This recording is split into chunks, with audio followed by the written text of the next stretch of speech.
بسم الله الرحمن الرحيم.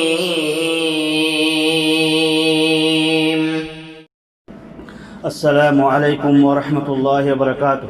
الحمد للہ رب العالمین والصلاة والسلام علی نبینا محمد وعلی آلہ وصحبہ اجمعین. اما بعد، خبردار غیر اللہ کے نام پر چڑھاوا مت چڑھانا. قال النبی صلی اللہ علیہ وسلم: دخل الجنة رجل في ذباب ودخل النار رجل في ذباب. قالوا كيف ذلك يا رسول الله؟ قال: مر رجلان على قوم لهم صنم لا يجوزه أحد حتى يقرب له شيئا، فقالوا لأحدهما: قرب، فقال: ليس عندي شيء أقرب. قالوا له: قرب ولو ذبابا، فقرب ذبابا فخلوا سبيله فدخل النار. وقالوا للآخر: قرب، فقال: ما كنت لأقرب لأحد شيئا دون الله عز وجل، فضربوا عنقه فدخل الجنة. حدیث حسن. آپ صلی اللہ علیہ وسلم نے فرمایا: ایک آدمی مکھی کے سبب جنت میں گیا اور ایک آدمی مکھی کے سبب جہنم میں گیا. صحابہ کرام نے عرض کیا: وہ کیسے یا اللہ کے رسول؟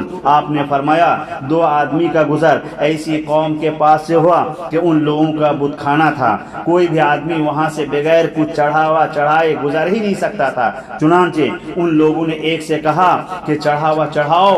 انہوں نے جواب دیا: میرے پاس تو چڑھانے کے لیے کچھ نہیں ہے. ان لوگوں نے کہا: ایک مکھی ہی چڑھا دو. بس اس نے ایک مکھی چڑھا دیا. لوگوں نے اس کا راستہ چھوڑ دیا. آپ صلی اللہ علیہ وسلم نے فرمایا: یہ آدمی جہنمی ہو گیا. پھر لوگوں نے دوسرے آدمی سے کہا کہ تم بھی چڑھاؤ. تو اس پکا سچا موحد نے فرمایا: میں غیر اللہ کے نام پر کچھ بھی نہیں چڑھا سکتا. چنانچہ ان لوگوں نے اس کا قتل کر دیا. آپ صلی اللہ علیہ وسلم نے فرمایا: یہ آدمی جنتی ہو گیا. اسلامی بھائیوں، تمام قسم کی عبادتیں زبانی و جسمانی و مالی اللہ رب العالمین کے لیے خاص ہے.